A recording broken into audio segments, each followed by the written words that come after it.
So what's up sa mga kahombre ko dyan? Makagago, what's up na naman nga pala to. At syempre mga kahombre ko, I'm back. Itong 2024 na to, ibabalik ko kung ano yung dating ako. Hindi naman ganun ka grabe, hindi naman ganun ka lala, ka fucked up talaga na putang ina. Parang ako talaga to, di ba? Kahit pa paano, I'll try my best na ibalik yung dating ako. Try ko lang, no? Kasi medyo hirap na rin, putang ina, kaso and all that shit. Ay, nako, parang I'm done with that. Pero sige lang, putang ina, dahil syempre, laos na tayo, we need to come back. Now, ito pong video na to ay para kay Cherry White. Alam ko, nakilala nyo to. Everybody knows this one. Kasi ilang milyon ang kanyang followers sa Facebook, etc. etc. Gusto ko lang i-review yung kanyang movement. Kasi ang dami sa akin nag-request. Boss MG, check mo nga ito. Actually, hindi naman talaga ako nag-check sa dyan sa Cherry. Hindi ko kilala yan, mga boss. Ngayon ko lang po yan nakilala kaninang umaga.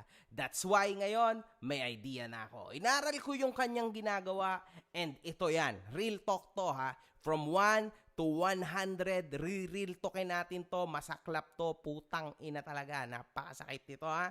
Game ha. Siya yung aspiring Tony Fowler. Alam niyo yan, di ba? Para sa akin.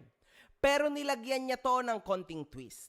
Ang ginawa niya, dahil maitsura siya, may katawan at sumamba sa takilya, ang kanilang content nung Pacboy, yung pangit na vlogger din, di ba?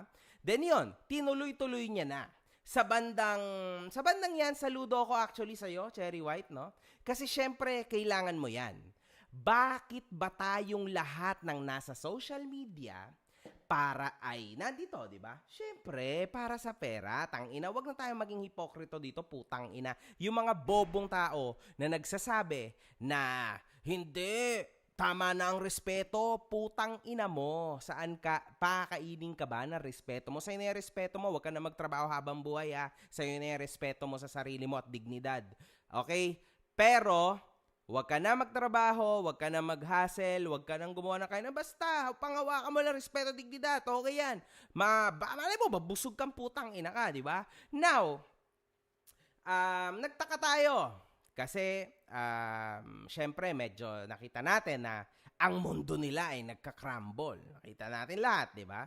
Syempre, sa mundo din kasi ng social media, mga kahombre ko, mapapansin nyo na may naangat, may nalalaos, tulad ko, may mga nalalaos pero bumabalik, etc. etc. Pero meron ding mga Cherry White mindset na nakakaramdam ng bumababa na ang kanyang views. So, didiskarte yan, syempre. Putang ina. No views equals no money. No money means no honey. So, ano ang gagawin ni Cherry White upang maibalik ang dati niyang kinang? Kasi meron ding mga influencers na tulad ni Cherry White na umaasa sa kanyang mga social media accounts, umaasa sa kanyang mga views para kumain. Pero meron din namang mga tulad ko na ginagamit lang ito bilang hobby at para sa link ng kanyang sabong. Di ba? Ganon din naman si Cherry White, I think. Link naman siya ng online casino, di ba? So that's how it goes, man. Kaso lang, because alam niyo, sa totoo lang, mamaya, kakwento ko sa inyo why. Now, ang kalaban ng mga influencers ay ang mga viewers. Pag paulit-ulit ang content na ibibigay or i-feed mo sa kanila, tapos ka na, kaibigan. Diba? Sa panahon ngayon, napakadali mo na lang palitan. Kasi yung mga kaya mong gawin, kaya din niyang gawin ng iba. Minsan nga, sa totoo lang, nagugulat ako kasi mas mahusay pa ang kakalabasan nila kesa sa original na sayo. Diba? Bago mangyari yon, inactivate na agad ni Cherry White ang kanyang Cherry White mindset. Putang ina. Kailangan niya nang ipagpalit si Pacboy. Saktong-sakto naman si Boy Tapang sa part na yon, di ba? Kasi yung mga katangian ni Pacboy, meron din si Boy Tapang. No? Kagandahan pa kay Boy Tapang, may dagdag. Kasi si Boy Tapang talagang sikat na sikat. So, ayun nga, ang timpla ng content ni Cherry White. So, yun ang kanyang niluto gamit ang kanyang Cherry White mindset. Anyway, alam nyo lahat, Siya maganda. Ang ka-partner niya or love team niya ay mga kamukha ni Pacboy. So, alam niyo na yun, di ba? Let's not go there, man. Siyempre, doon siya pumatok eh. Eh di yun ang itutuloy niya, obviously, di ba? Dream niya yan eh.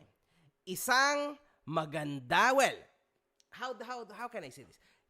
Dream kasi yan, mga ka-hombre ko. Para siyang panaginip ng lahat, di ba? Na yung isang maganda ay napaibig sa isang pangit, tapos nagkatuluyan sila, tapos nagbablog sila ng happily ever after. Actually, di ba, sa totoo lang, bilang Pilipino, that's what you like to see, right? So, yun yung pumatok sa kanya. Tulad ko, ang pumatok sa akin yung pambabash, pangdidis, so pantira ng mga tao, pangmawalang niya. So, that's why nandito ako. And ito lang ang ginagawa ko. Kay Cherry White, yung ganun ang pumatok. Yung pumatol siya sa mga pangit, tas gawin niyang karelasyon kuno, scripted nga lang, tas papaniwalain nila yung mga fans nila, yung mga tao, and then dun sila kikita parehas. Matalino sila. Kesa naman wala silang trabaho, di ba? They are good in that, sa totoo lang. So now, madaming bobo nga lang sa internet. Siguro nasa 70%. Kung ano ang nakikita nila, iyon ang pinaniniwalaan nila. Pag nakita nila nag-flex ng konting cellphone, let's say, di ba? Magagarang sasakyan, malalaking bahay, automatic mayaman na yan sa kanila. Di ba? Kasi sa mga mata ng mga manonood, ganun yon. Basta nagpakita ka ng mga ganyan, sure mayaman ka na. Hindi man lang nila chinek, second hand ba yung cellphone? Brand new ba yung cellphone? Hindi man lang nila chinek, sa'yo ba yung kotse? O pinahiram lang sa'yo? O nagpa-picture ka lang dyan? Alam mo yon, that's very much possible, lalo na sa mga influencers. Yung bahay ba? Owned ba yan o rental? Hindi mo na rin alam. Basta para sa'yo, rich ang vlogger. Palakpakan ang mga bobong yan. Umere lang talaga. Tumrending lang. Okay lang yan, mga kahombre ko.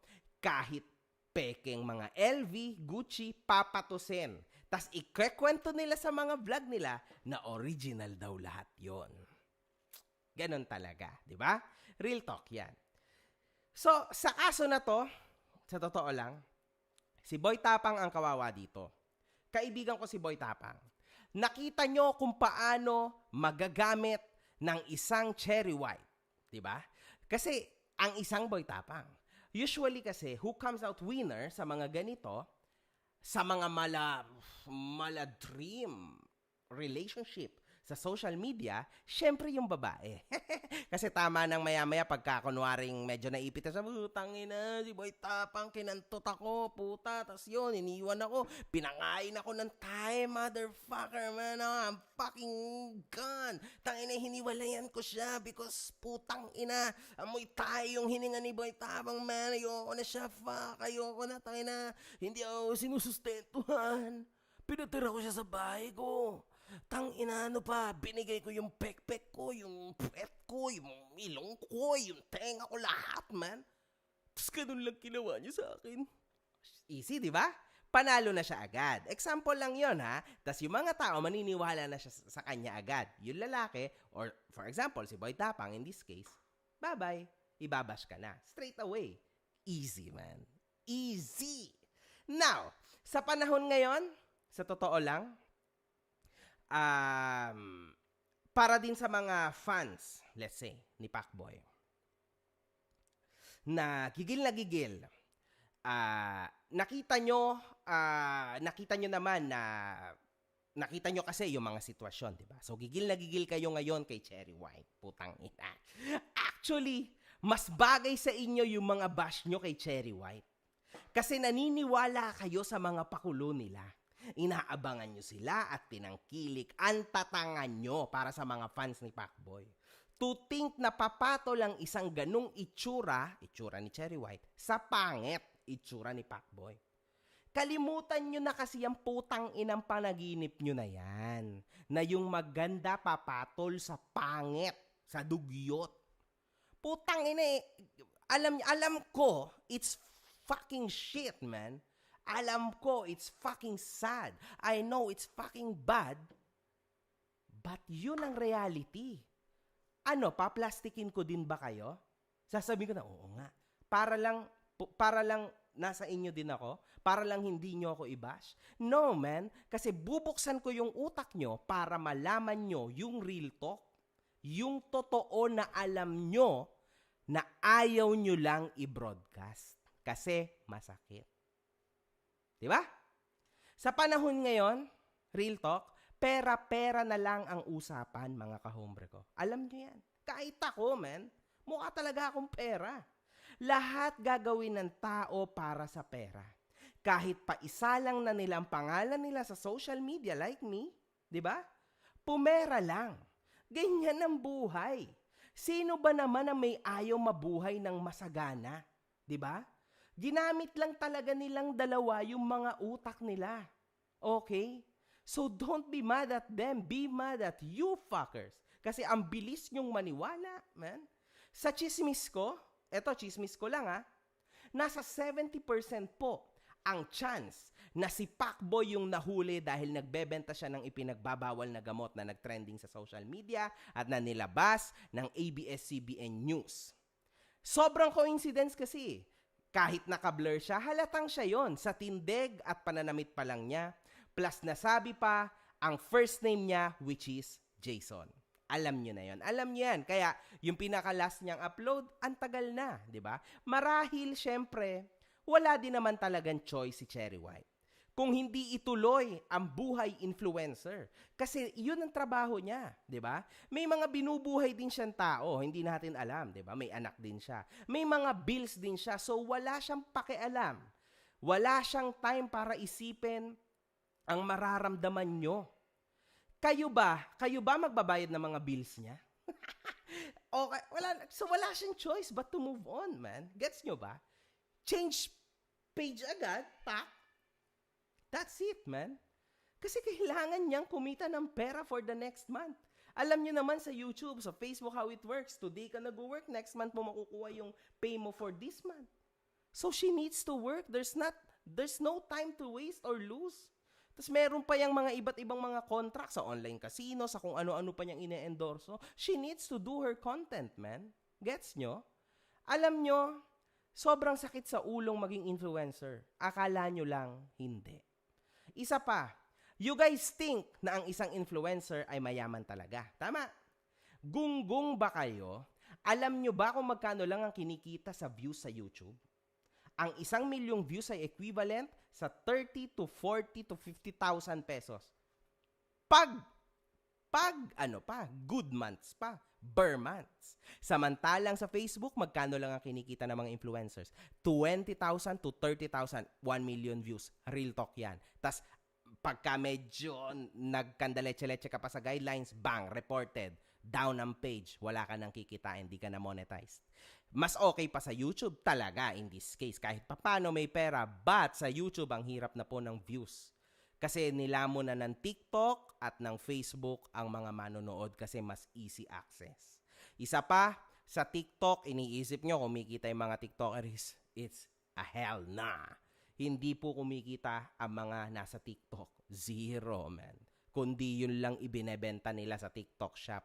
Pero yung views, wala. God damn. So isipin nyo yun, gaano rin kahirap maging influencer. Right? Ngayon, tumitindi lang talaga ang mga imahinasyon ng mga influencer. Sa kadahilan ng kailangan talaga nilang kumita. Walang choice kundi gumawa ng issue, magpanggap, umarte, magrelasyon ang hindi naman tunay para lang makuha ang attention nyo. Yes, pare-parehas lang kami. Ganyan din ang Battle of the YouTubers. Wala eh. We need to catch your fucking attention. Without your attention, papaano kami kikita? Diba?